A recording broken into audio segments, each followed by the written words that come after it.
By knowing Him alone, this individual soul can sail across this vicious cycle of life and death or Maya.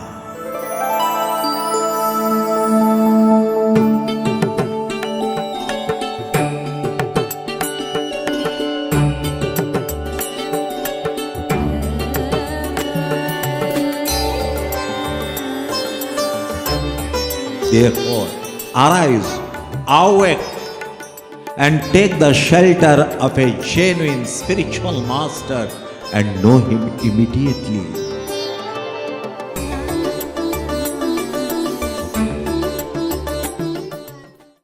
So, the faculty of knowledge and the right to do actions. You must be wondering what the demigods in the heaven do. They cannot do anything. Indra, he had the vision of God who came as a Yaksha. During incarnation also, the demigods, they can see, they have the darshan of God, but they do not get the result of the action they perform, which is otherwise called Purushartha. So now we are coming to the conclusion. Even the human beings are worse than animals and birds. The faculty of knowledge is the delineating factor.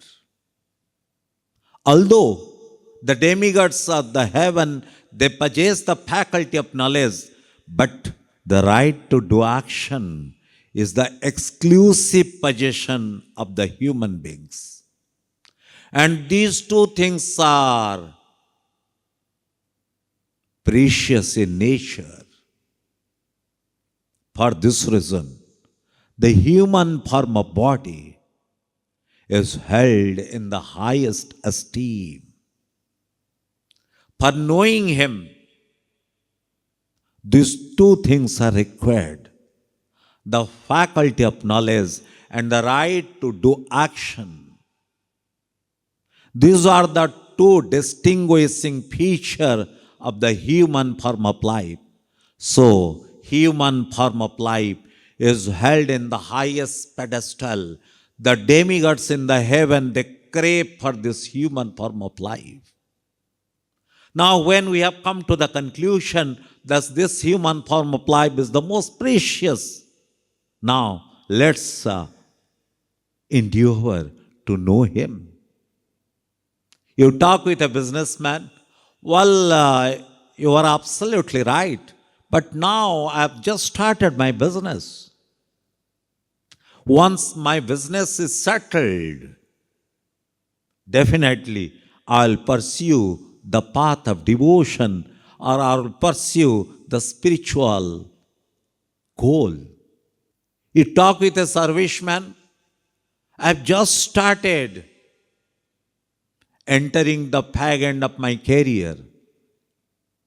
My son is struggling. My daughter is yet to be married. Once things settle down, definitely I will do devotion.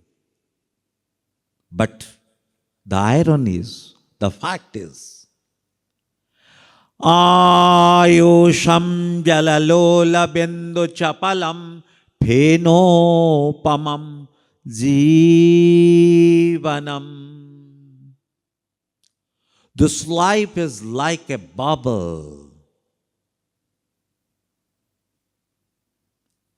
The Bible says, life is like a vapor that appeareth for a little while and then vanisheth away. This human form of life is so precious, but it's transitory in nature.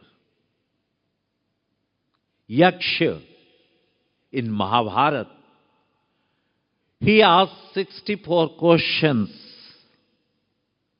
The most important was Kimashariyam.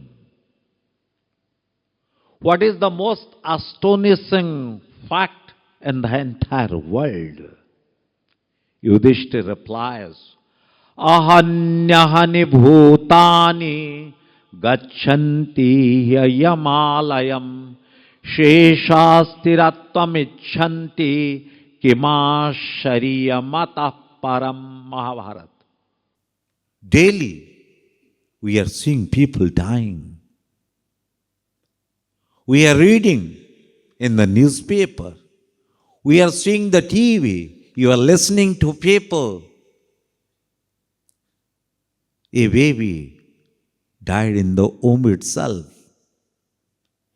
A newborn child immediately after the birth died. A child is dying after 2 months, after 1 year. But the tragedy remains. We see death is hunting at any moment, but we are thinking, I'll be living up to 60, up to 70, up to 80. I'm not going to die. Every time we are seeing death, we are listening death, we are reading death, but we are unaware. We are so callous, we do not think death can strike at any moment. This is the most astonishing fact of life. Yang Tzu, the celebrated Chinese philosopher, once he was moving in the village countryside.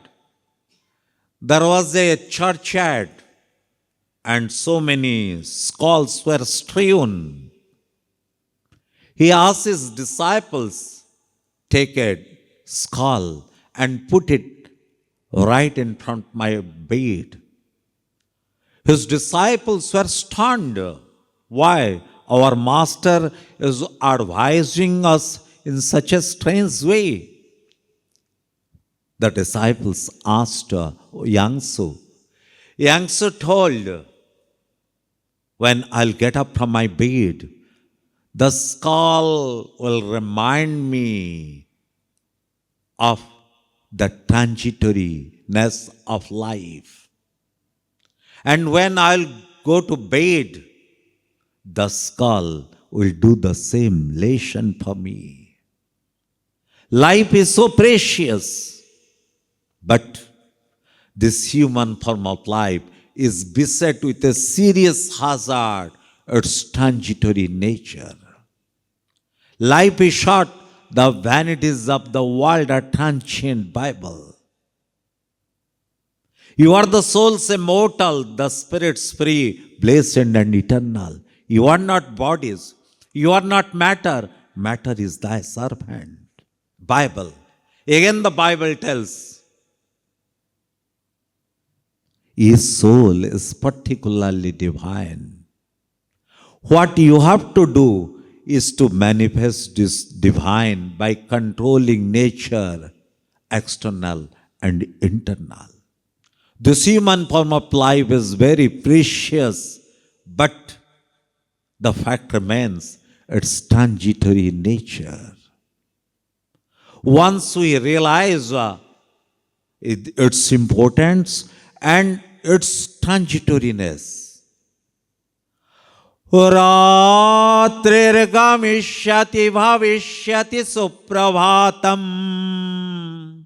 Vaswanudeshyati hasi shyati pankaja shri Ettam vichintayati ko shagate dvirepe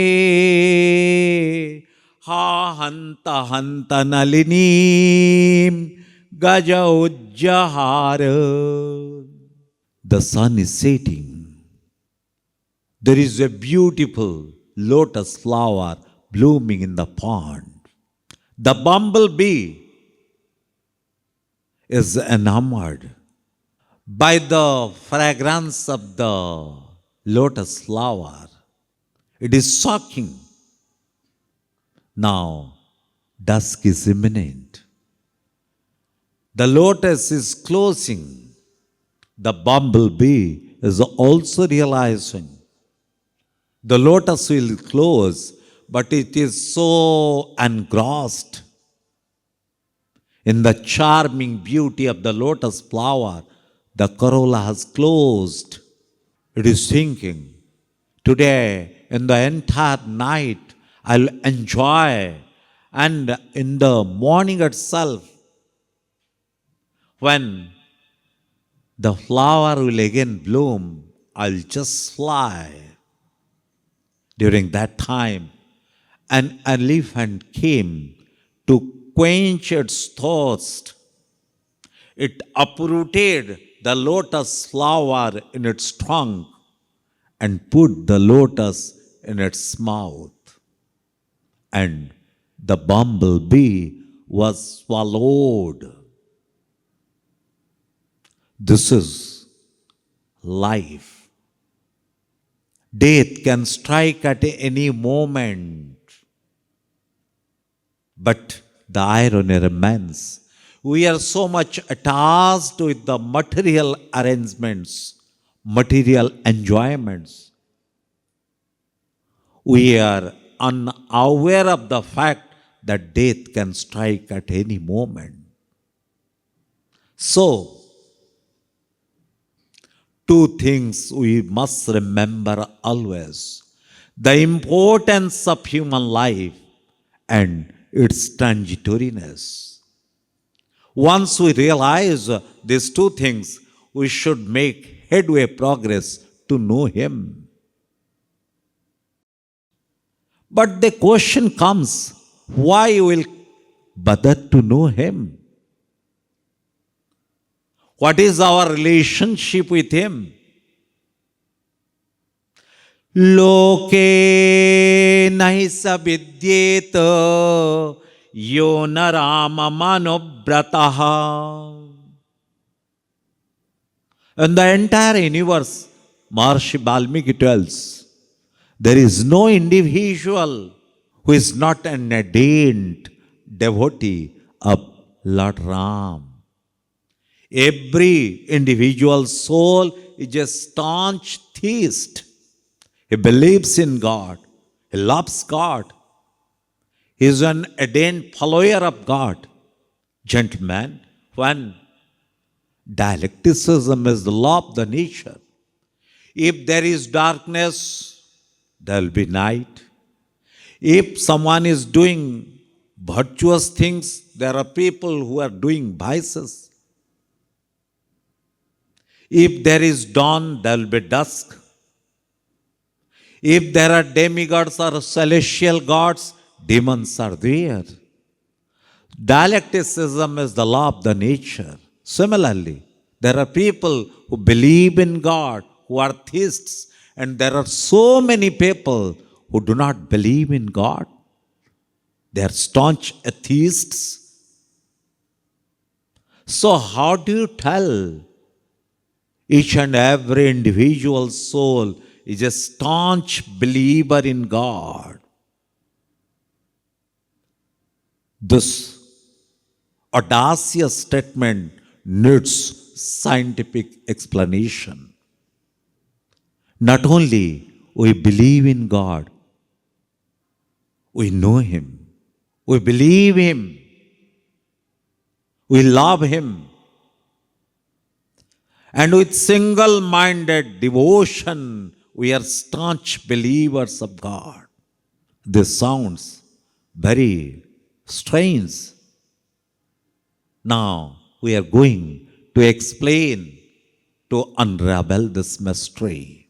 The hue and cry which is prevalent in this world, everybody is busy. People have absolutely no time. There are two kinds of actions which we are performing. Prayojana manudeshya mandopi na pravartate. All the actions which we are performing is having an objective.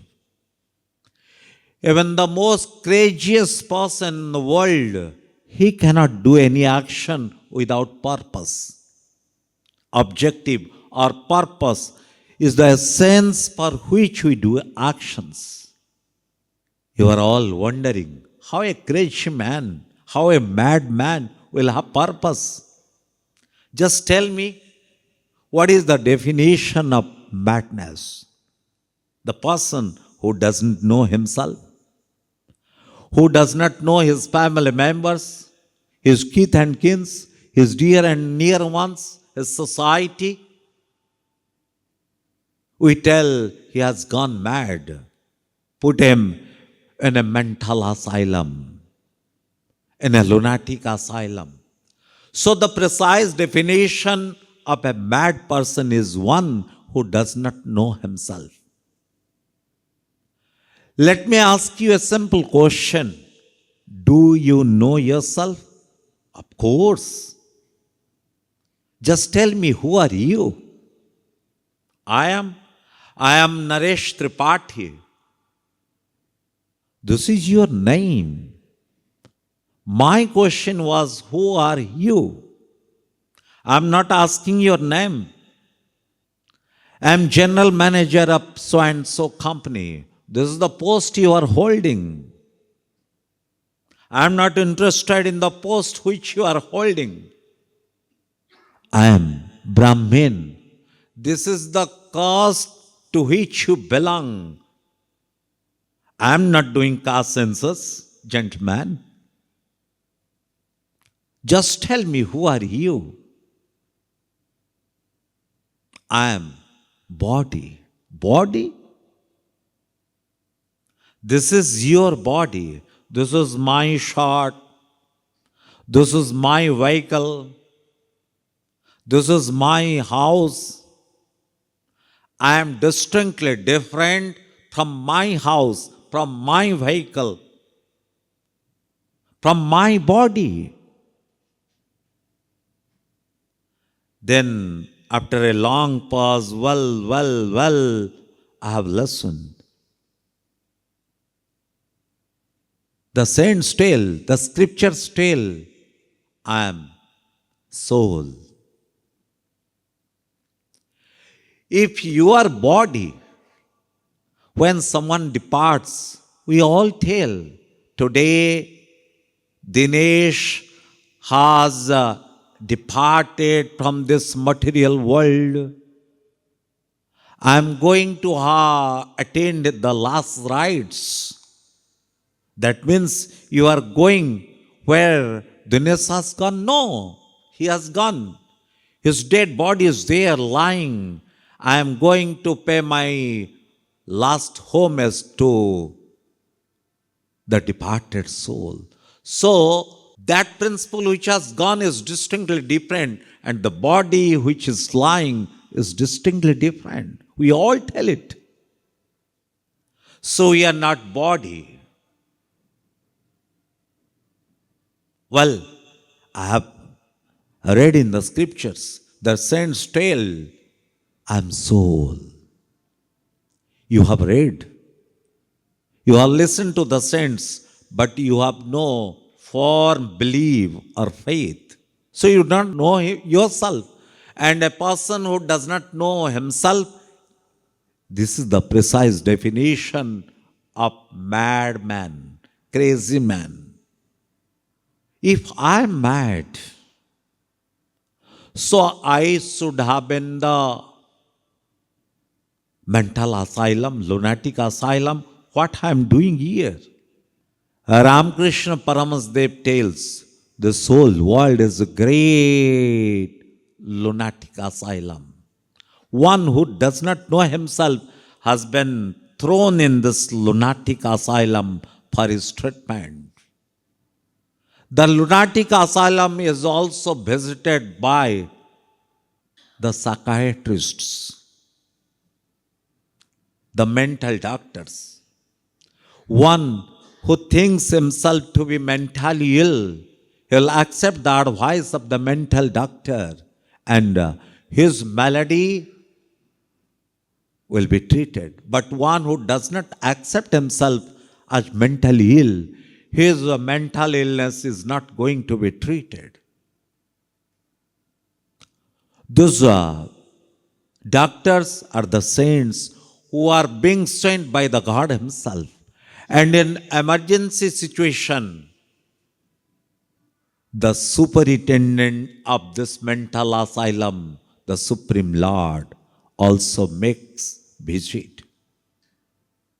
So the conclusion is, we do not know ourselves.